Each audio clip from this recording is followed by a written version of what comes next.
Bonjour, je vous présente le tarot des belles bêtes. Je ne vous le dis pas en anglais parce que sinon ce sera catastrophique comme d'habitude. Donc la boîte se présente comme ceci.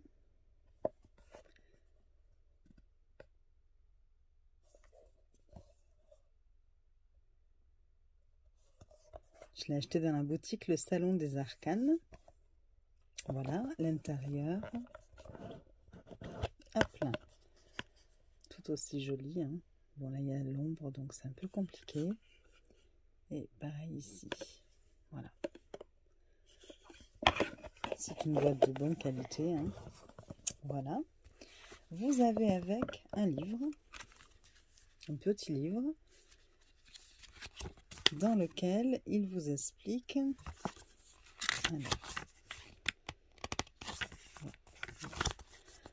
alors quelques mots de l'artiste. Il dit bienvenue au monde du tarot des belles bêtes. Il explique qu'en tant qu'artiste et humain, il a longtemps été épris du monde naturel et du monde des animaux. Et qu'au fur et à mesure, et ce depuis sa naissance, et au fur et à mesure, en vieillissant, eh bien, il a commencé à essayer de faire fusionner cet amour de la faune avec son art. Et puis après, il l'a mis carrément dans ses pratiques spirituelles. Voilà. Ensuite, il nous dit que les animaux ont toujours occupé une place dans le cœur de l'humanité et que donc notre histoire est pleine de symbolisme animalier et que la création de ce jeu était encore une autre façon pour lui de ressentir encore un lien plus fort avec les créatures qui marchent, qui volent, qui nagent, tout en explorant plus profondément cet animal. Donc sur la deuxième page, attendez, là il y a un reflet, je ne sais pas si vous arrivez à bien voir. Donc il nous explique que chaque carte va représenter soit la fourrure, soit des plumes, soit des écailles ou la peau d'un animal ou d'un insecte qui a un lien avec le symbolisme traditionnel et la signification de la carte. Donc il a fait quand même un travail de recherche. Hein. Il dit qu'on peut trouver donc des extraits de ces significations animales dans le guide. Et il nous remercie, voilà, tout simplement.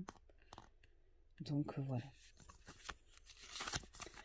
Il nous explique comment utiliser le guidebook. Donc comment se présente une carte, ce qu'il y a dans les significations.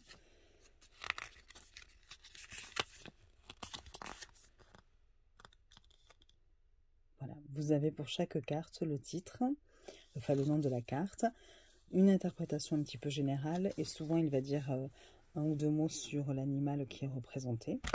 Oups, voilà, super. Attendez, j'arrange un peu, voilà.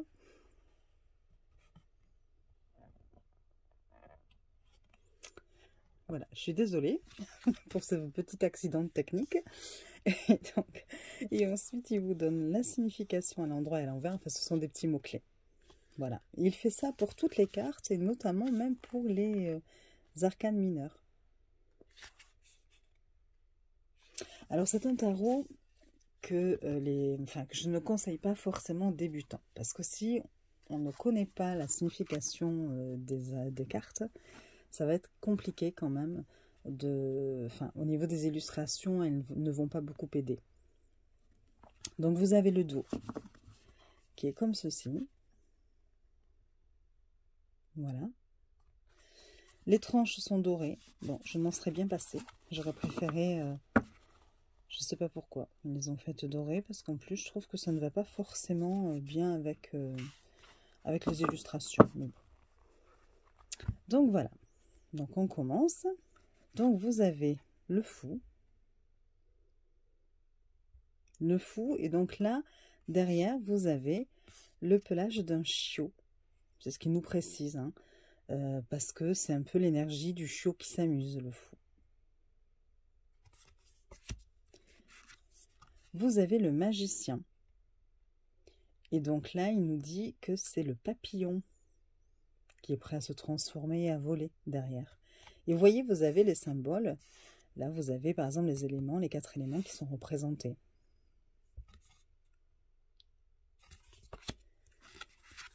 Vous avez la papesse avec la chouette pour l'intuition, la sagesse. L'impératrice, c'est la lionne derrière. L'empereur avec le manchot. Et puis vous avez la corne du bélier.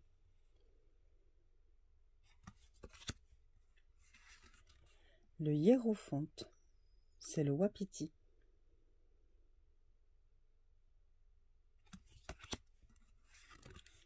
Les amoureux, vous avez 2 serpents qui forment un cœur.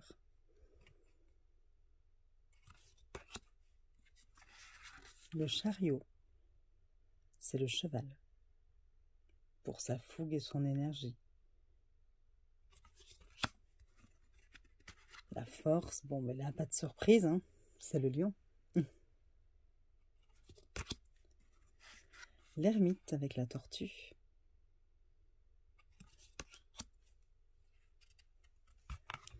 La roue de fortune. Et bien là, par exemple, parce qu'il y a certaines cartes, alors très peu, mais bon quand même, quelques cartes, où il ne précise pas quel est l'animal. Donc si vous arrivez à deviner, ce serait avec plaisir si vous me le mettez en commentaire. Comme ça, je pourrais me le noter parce que, voilà. Alors, j'ai l'impression, mais je peux me tromper, que c'est un serpent. C'est bizarre. La roue de fortune. Je sais pas. Sincèrement, voilà. Si vous arrivez à reconnaître. Ensuite, vous avez la justice. Oui, c'est bien ça. J'essaie de voir derrière la caméra. Donc la justice, c'est la loutre de mer. Le pendu. Avec la chauve-souris.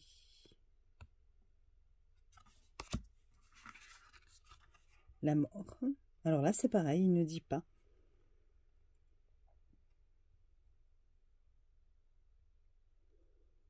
Et j'arrive pas du tout à voir ce que ça peut bien être.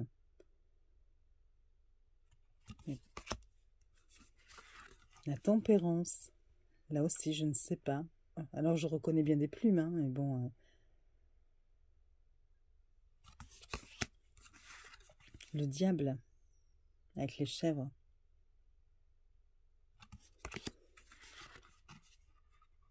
La tour. Alors, c'est une corne de Koudou. Si Google Traduction a bien traduit. Je ne connais pas. Donc, l'étoile avec la colombe. La lune, loup et chien.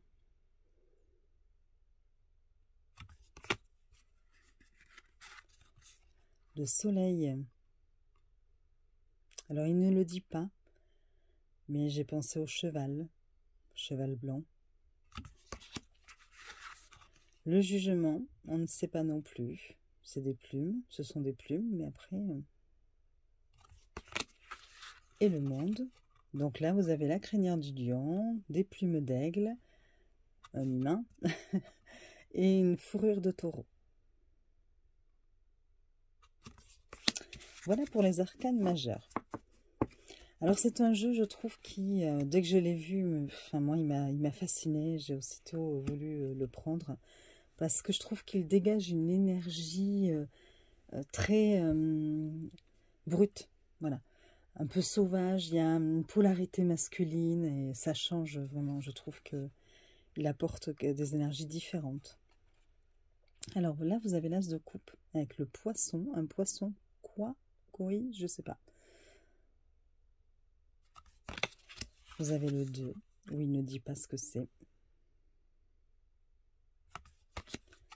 Le 3 non plus. Mais bon, je pense qu'on reconnaît ici pareil, hein, des poissons. Le 4, c'est la menthe religieuse.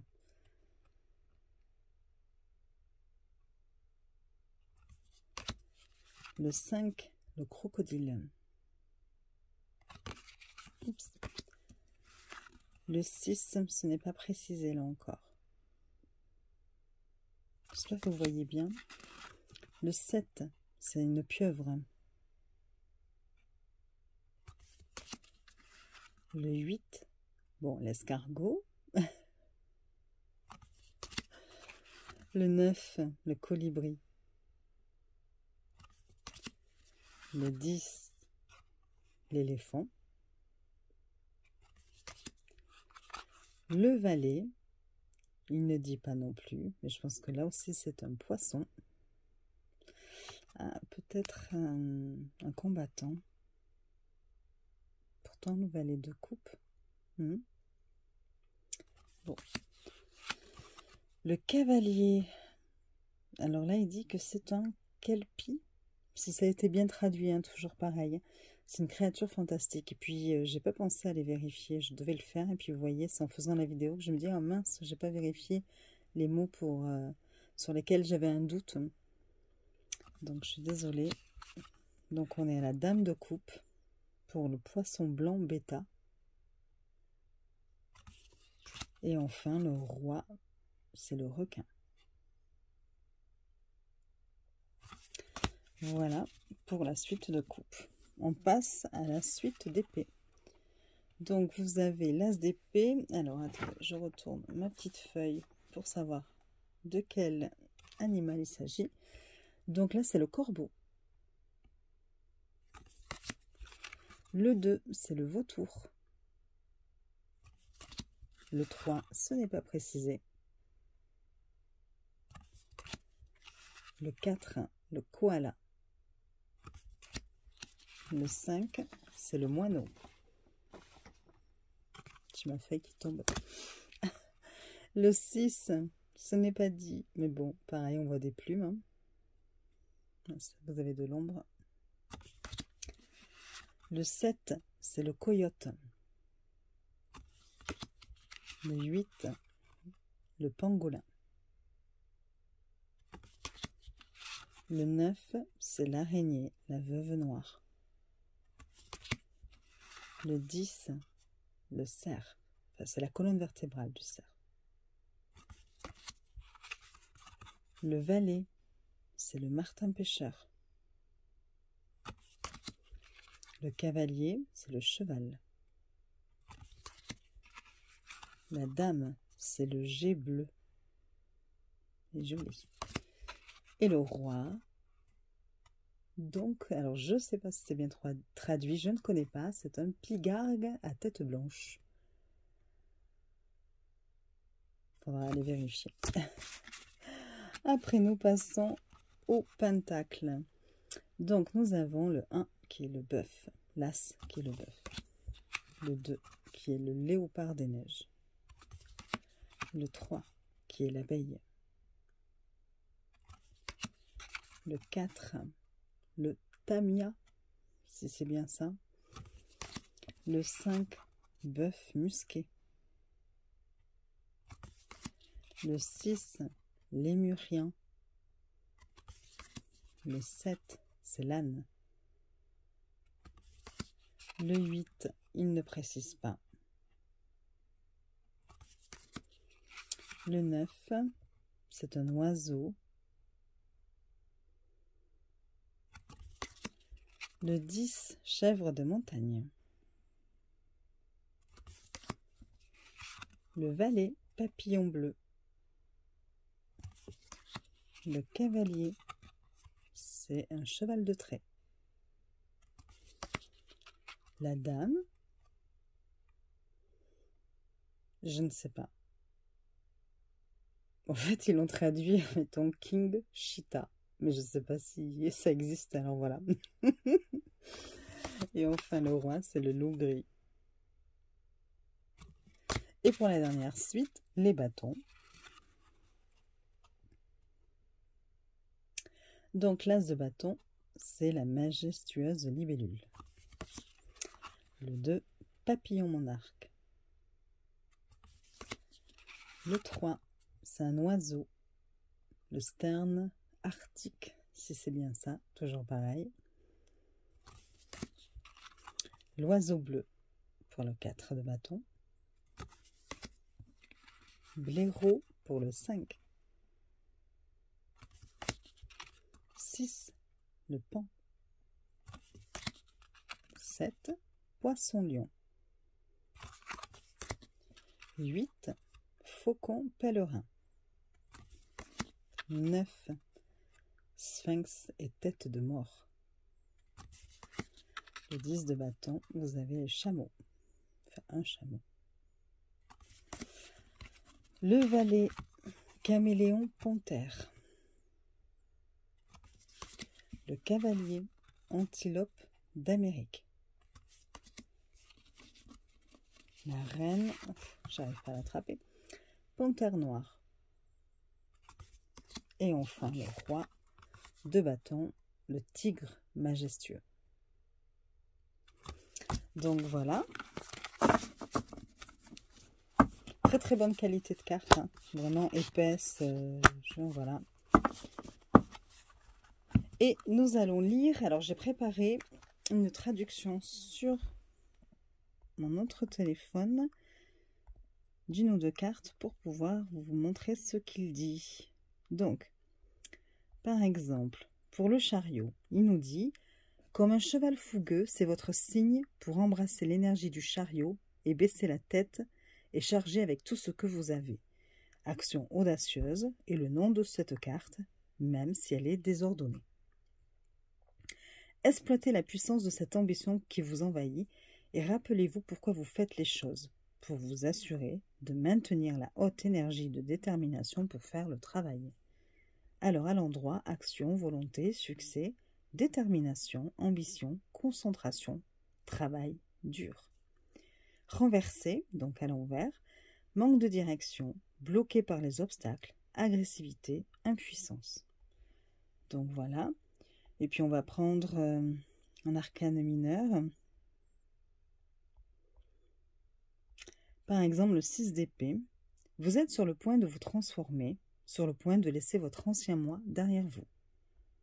Bien que cela puisse sembler effrayant et tragique d'une certaine manière, cela ne vous sera bénéfique que dans la fin. Parfois, les portes doivent se fermer pour que de nouvelles s'ouvrent. Prenez le temps de réfléchir à ce que vous devez emporter avec vous et à ce que vous devez laisser lorsque vous relâchez les chaînes de votre vieux moi. Alors à l'endroit, guérison, surmonter les difficultés, soulagement, stabilité, aller de l'avant.